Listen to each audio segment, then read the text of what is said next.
Warning: the SCP Foundation audio archive is classified. Access by unauthorized personnel is strictly prohibited.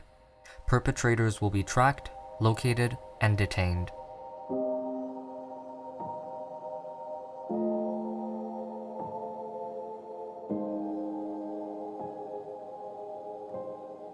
Extradimensional Nasal Cavity. Item Number: SCP-108. Object Class: Safe. Special Containment Procedures. SCP-108 is contained entirely by Subject 108-1. Subject 108-1 should be contained in a standard containment cell measuring 3 meters by 3 meters, furnished with whatever items are requested, unless said items compromise security. Subject 108-1 is permitted to leave the room, wander freely, and eat in the main canteen. Medical examination to be performed on Subject 108-1 daily, filters to be changed as necessary. Description: SCP-108 is accessible through the nostrils of Subject 108-1. Subject is an African American female, 51 years old. See Addendum 108-1, who was previously employed as a cashier at a small-town hardware store in Kentucky. Since SCP-108 has been housed at Site-17. Endoscopic examination of SCP-108 reveals that the area accessible via the subject's nostrils is not the human nasal cavity, but rather a bunker system of Nazi German construction dedicated to the production and maintenance of World War II-era Messerschmitt Me-262 fighters. Exploration via robotic endoscope reveals that the bunker system has internal dimensions of approximately 2 km by 4 km, with a long axis parallel to the main entrance or exit portal. While the exploration is by no means complete, SCP-108 is believed to contain hundreds of airframes under construction on its assembly line, as well as 3 completed aircraft.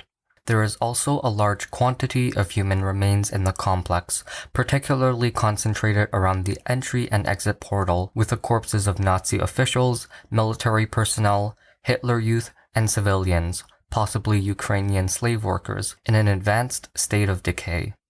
Evidence of a firefight near the entry or exit portal supports the hypothesis that the German military personnel were swarmed by the civilians and were killed in the ensuing struggle. Some corpses show signs of cannibalism. Robotic endoscopic exploration continues, and a high-discharge LED lighting, assembled piecemeal using the ship-in-a-bottle technique, has been deployed. Endoscopic examination of the interior of SCP-108 reveals a large hangar door area with a kind of double airlock with blast doors large enough to admit 2 fully assembled fighters. A production line exists, which would allow damaged fighters and deliveries to enter on one side of a hangar door and finished fighters to exit on the other side. Turning the endoscope head 180 degrees reveals the open doorway as an area of total darkness with 2 nostril-shaped penetrations in it. One nostril-shaped penetration is connected to whichever nostril is admitting the endoscope, and the other is connected to the interior of a human nasal cavity. DNA testing reveals that the nasal cavity belongs to the subject. The black area is impenetrable and absorbs all wavelengths of light that the endoscope can carry. The black area is elastic and yielding when probed. Apparently, the portal system is a unique 3-way arrangement. If the outside world is designated A, the interior of a Me-262 factory is B, and the subject's nasal cavity is C, then traffic is as follows.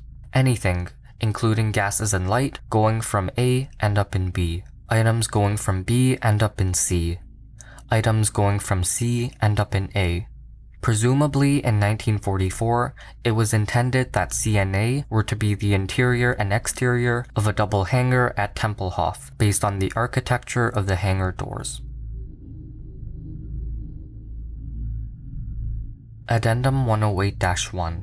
Subject claims that she was training to perform the human blockhead magic trick in preparation for being a clown at a children's birthday party. After hammering a 4 cm long galvanized iron nail into her nasal cavity, she lost her grip on the end and dropped it inside her nose. Immediately, she noticed a god-awful musty stench and experienced nausea and disorientation. Blowing her nose had no discernible effect and left no residue on tissues. After about 3 days, subject got used to the hell's asshole smell and performed at the children's birthday party to the delight of her nephew. Approximately a week later, after ignoring numerous complaints about the smell of her breath, subject was diagnosed with pneumonia and placed on a course of roxythromycin. Pneumonia responded to antibiotics, but recurred a week later. Her general practitioner also noted that nasal examination with an otoscope showed simply blackness rather than the inside of a nose. After admission to hospital with chronic pneumonia, examination with a 1-meter fiber optic endoscope allowed the endoscope to be threaded in almost the full meter. The attending ENT noted that he appeared to be seeing a Nazi eagle badge through the endoscope. Special examination notes were kept in a digital patient management system and intercepted by the Foundation in a routine sweep. The subject was recovered without incident by Task Force Epsilon 9, disguised as high-risk warrant team officers in a pre-dawn raid in June of 19. By the end of the cleanup operation, the GP, ENT, 11 hospital personnel, and 2 civilians were terminated. The subject was examined by Foundation staff and provided her with air filtration units, which could be passed through her nostrils piecemeal and assembled like a ship in a bottle.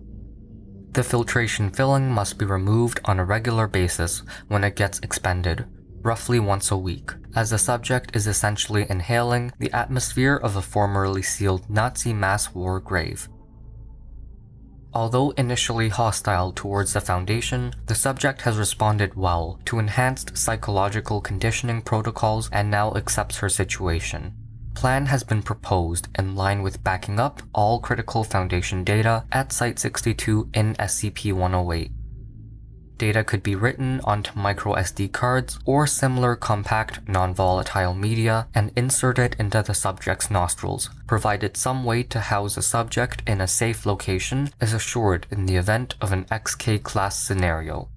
Research continues to find a way to move the entrance of a dimensional portal from the subject's nostrils to another location, and to discover the physical location of a bunker to determine if alternative access is possible.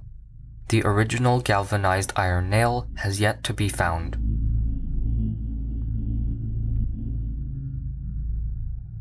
Thank you for listening. Intro music for this episode was from Punch Deck.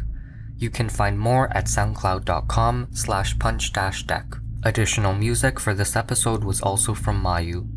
Level 2 patrons or higher get early, ad-free episodes. Everything is listed in the show notes, including a form where anyone can request to have a particular SCP read. Leaving a review, rating, or sharing always helps. Thanks for listening, and I will see you in the next episode.